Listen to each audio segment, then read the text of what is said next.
What's up, fish buddies? It's been a long time since I've done a video seated at the desk here. This video is basically an explanation of why I tried to turn an FX filter into a K1 bead filter, and then how I did it. So I have my props. FX6, it could be an FX4 or 5, that doesn't matter. The lid, I shot this in real widescreen, so hopefully you can see everything at once. So here was what got me thinking. I did some research on aquariumscience.org and found out how effective K1 micro coldness beads were with harboring both aerobic and anaerobic bacteria. I've got a few dozen pieces of K1 micro inside this FX6, which is not being used right now, and I will try and hold it up for you. So I'm not sure which one of these three little cameras is recording, but it looks like a tube of pasta with with four 90-degree angles inside, and the outside looks like kind of like a gear or a piece of pasta, like one that has the grooves on the outside. That's what is really effective at harboring both aerobic and anaerobic bacteria. The anaerobic bacteria grows in the sheltered areas in the middle of one of these as it tumbles around, and then the aerobic grows on the outside of that.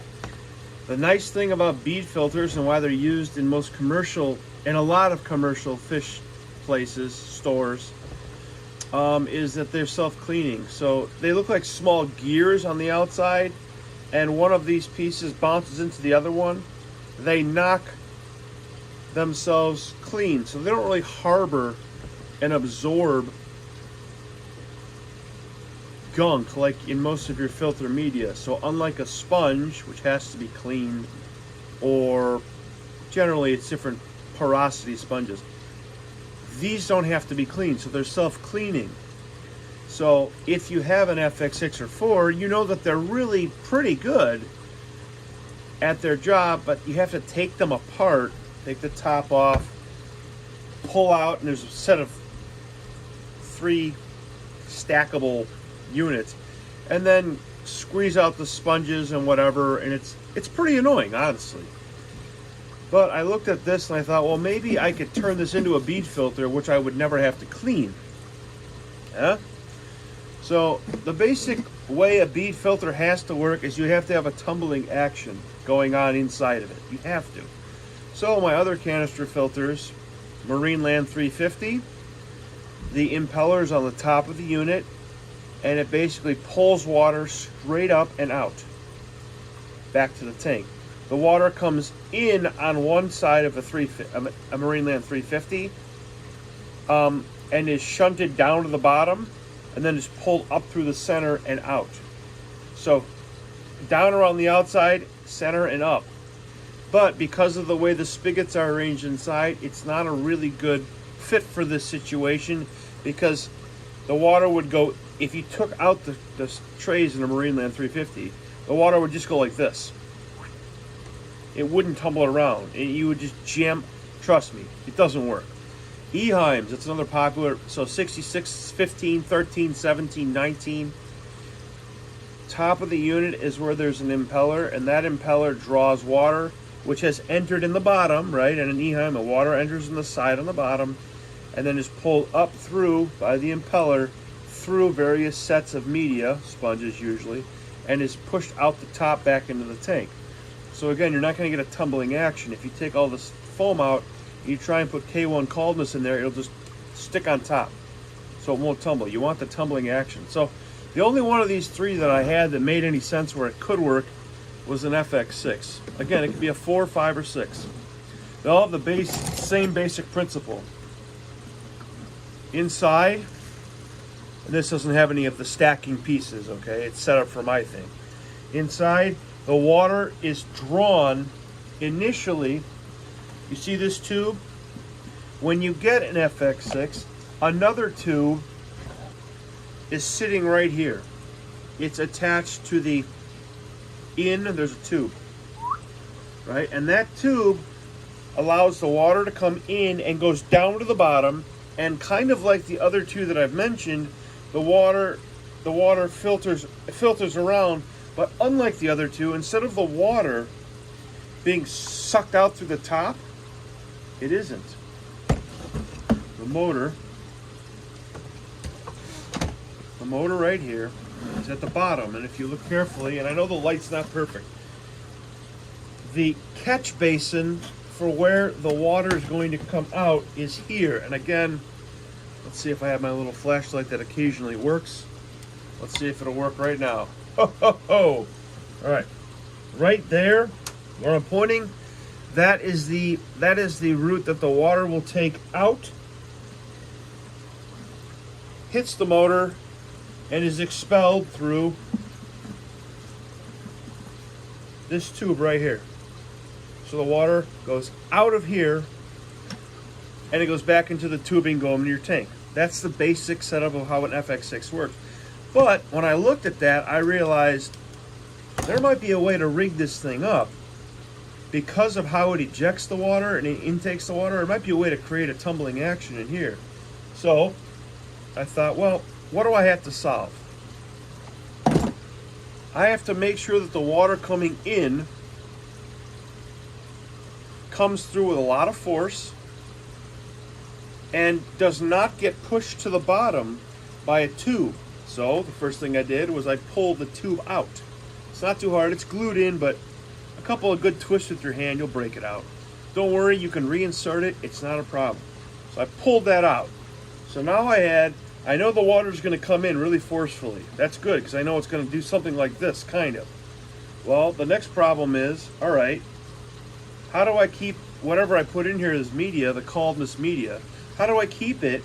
Because you know how these things reset every 10 to 12 hours. They turn off, and then any accumulated oxygen, or just air, will bubble out. Generally, it bubbles out of the in tube, and it goes into your tank, and you see the intake kind of shudder for a few seconds as the air bubbles escape. When that happens, you have a rush of air and a little bit of water going up this pipe. So if you just have these loose pieces of neutrally buoyant K1 inside of there, what's going to happen? They're going to be sucked right back through here and into the pipe, and they'll get caught in there, or they'll go all the way up, which rarely happened, but maybe once it did, and they'll actually go into the tank. You don't want that. So the water has to come in forcefully, but it has to have some type of gate or guard to keep the K1 from going back through. So this took about 18 months of testing different things to try, but I'm going to cut to the chase, okay? So what I wound up figuring out was, at Walmart, this is a polyvinyl chloride. It's a stopper that goes on the bottom of like a chair, like a kitchen chair maybe, and you don't want it to rub the floor. They call it, I think, a rubber, it might be stopper, it might be coaster, I can't remember. It's not rubber, vinyl. And these are little package of these. I believe the whole diameter as it fits on the outside of this little sleeve, I want to say it's 1.25 inches, whatever. You can go to the store and look at them. It's not hard to find this part. Bring your lid if you want to, because I can't remember what it is off the top of my head. Anyway, so that gets pushed on there. It needs to stay on there. So you got a couple options. You can epoxy it in place, which I think is stupid. It's hard to get it off. Or what I did was I took ladder ties. Now a ladder tie is like a cable tie or a zip tie, except it doesn't have any sharp edges, so it doesn't cut things apart. And they're easier to hear them click tight. So there's one ladder tie wrapped around the base of this coaster, making sure that it can't pop off and then just go back into the inside of the canister. I learned by trial and error that can happen, and then all of a sudden the stupid micro would go back in here, jam this up. It was a disaster. This is the easy way to take care of it. So that keeps the K1 from coming back in the tank. And also, I used a Dremel 117 sculpting bit to drill out 9 holes. So I got as much flow rate as I could with as little back pressure, right? So this doesn't get pushed off. And all this is coming through as hard as possible, but none of these holes are large enough for the K1 to sneak through. It works really, really effectively. I started with like 6 holes and eventually was able to get about 9, which it works great. So the water comes in hard, shoots in like this, and it hits all these K1 pieces, and they tumble all over the place, right? Now, that's the top side. That's the solution to that problem. Bottom side, trickier. Because what you get inside of your FX is you'll get these white trays and these red trays. So the red trays, seen here, this is a red tray, and I'll explain what's on it. The red trays, what you can do is these red trays, believe it or not, fit onto, you see that center, whoops, see, I told you this flashlight sucks. You see that center circle? These fit in that center circle, and I'll shove it in here for a second. I'll pretend to shove it in here for a second. Fun you can have when you don't rehearse anything and you do it all live. And you've never put in this piece at this angle. Okay, there you go. It seats right in the middle. However, it does not seat securely. So the first couple times I tried this, when the FX6 stopped, it initially had a lot of great suction pulling that red piece into place. But when it turns off to reset, no more suction. So it just rose off, and immediately the micro would go in there, go into the motor and get stuck, and you would just make this grinding noise, and I'd turn it off because I knew what happened. So I had to figure out some way of keeping the K1 micro from getting in there, but also to keep what I believe was the right piece, because it fit closely, to do its job. So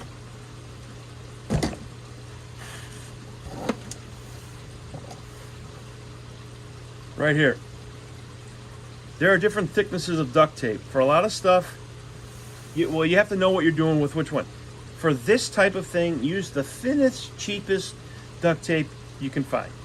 You want thin because you want to have a lot of control. All you're going to do is wrap around this in complete revolutions. So you got to know where you started. So you stop right on the dime so it's equal all the way around. And I think it was 3 or 4 times with thin duct tape. This was now wide enough so that when I pressed it in place, it stayed put. It didn't shake off. When the machine turned off, it didn't float up. It stayed there. Now the last problem, and you're wondering, well, that's great, Dave. This is red. That's fine.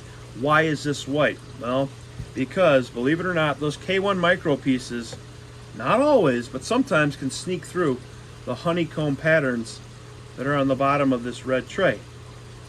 Well, that defeats the purpose, because then they go through and they jam in the impeller. Same problem. So this was a laundry hamper basket kind of thing from Target, and it had, and I couldn't tell you what model it was. Of course, right? You want to know, how do I do this? Well, you can do it like this, but I don't have the right thing. Anyway, I took the holes that were on it, and I drilled every single one of these out with that same Dremel tool to make the holes bigger, because when I made a hole with the Dremel, the K1 can't fit through it. But again, I want maximum flow rate. I don't want any area of this getting, like, just cramping the style of everything else. I want the water coming in hard, and I want it leaving fast. So I took it and I cut it in the shape, the same shape, the circle, and then I affixed it. Write that down, affixed, with a couple of, again, ladder ties just to hold it in place, and they just went through the pattern here on the red. Now, and instead of placing it this way, I placed it upside down. So now I'll pretend I'm assembling this right now.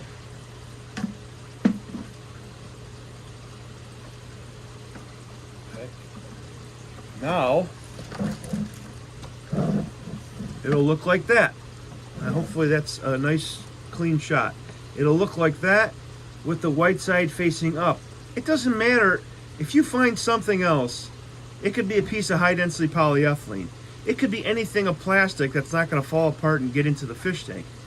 Anything like that with those 117 holes is going to work. So you don't have to find the same laundry basket at Target. But a laundry basket actually worked pretty well, okay?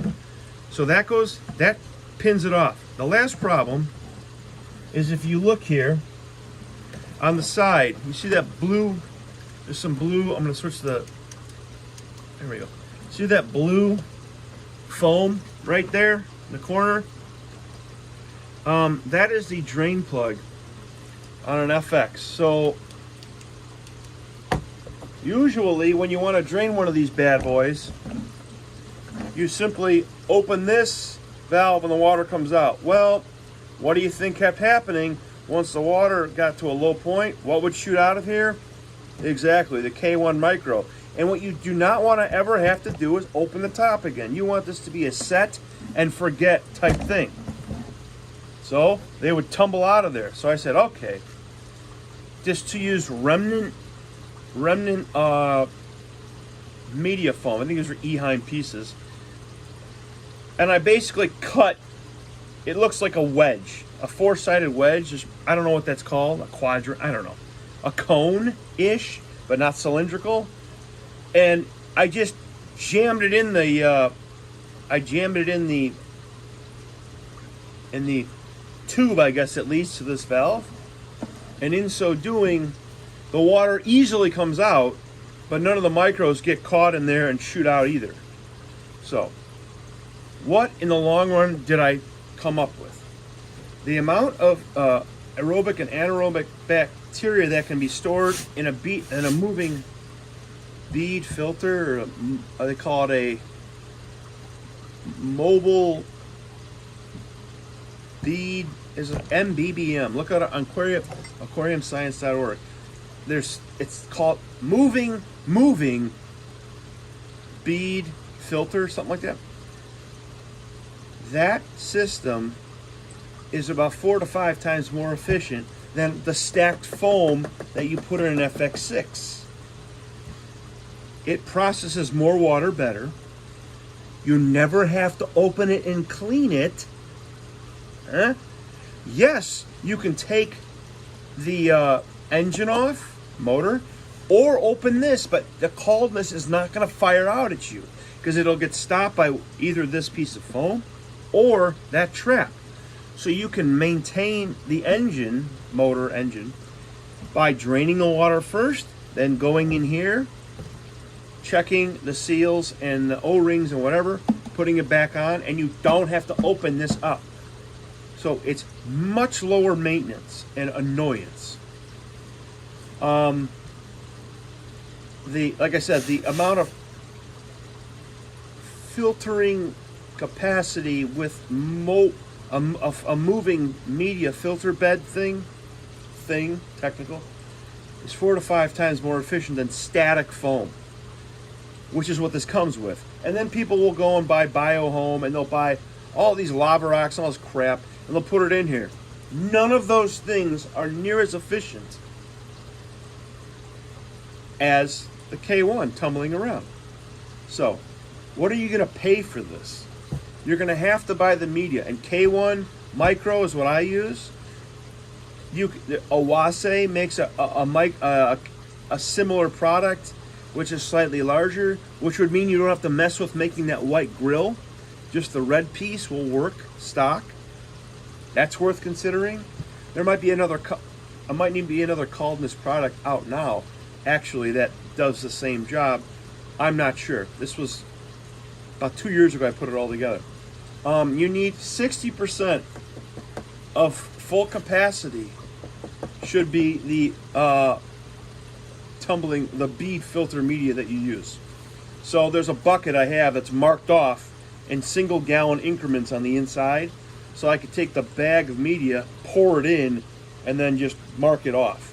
And then just take, once it got to 3 gallons, because this is 5, I dump it in. And that's how I figured it out. For what I was doing, I figured it out by weight and by volume, but don't worry about that. These typically will go basically indefinitely without cleaning. Are they going to polish your water perfectly clean? No, they're not. So what I usually use these in conjunction with is a simple hang-on back. Really, you don't have to have big hang-on backs. Just a small one with filter floss or something like that will do the polishing you need. This is the workhorse that does the ammonia denitrifying and all that crap. This does everything. One of these can handle a 300-gallon tank. No problem. Stock the crap out of it. It eats it up. So I use these on 180s and 125s. I used to have 2 FX6s on each of my 180s and 125s. I don't need it. Just one. So there's 3 of these. So I can do there's 3 of these available, set up for it, that I don't even have to use them. So I can just do the video that tries to explain this. So it works, and it was all because of some of the ideas on aquarium science and researching how fluid media bed, that's the fluidized media bed filter, that's it, how it works, and then a couple of experimental ones, you know, in a 2-liter bottle and just watching the things tumble around.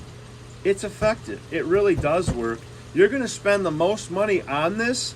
You're going to spend like $7 for those little stoppers, $3 for cable ties, ladder ties, and then you're going to spend the bulk of it on your media.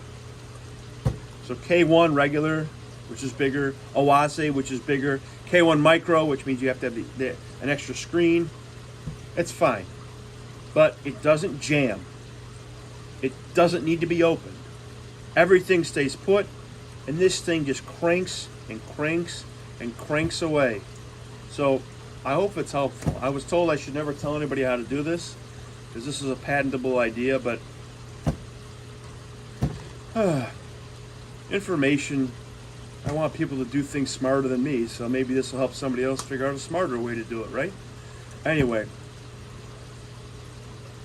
it's Dave from the Wagner Fish Farm's basement, hoping that you make it a lovely day.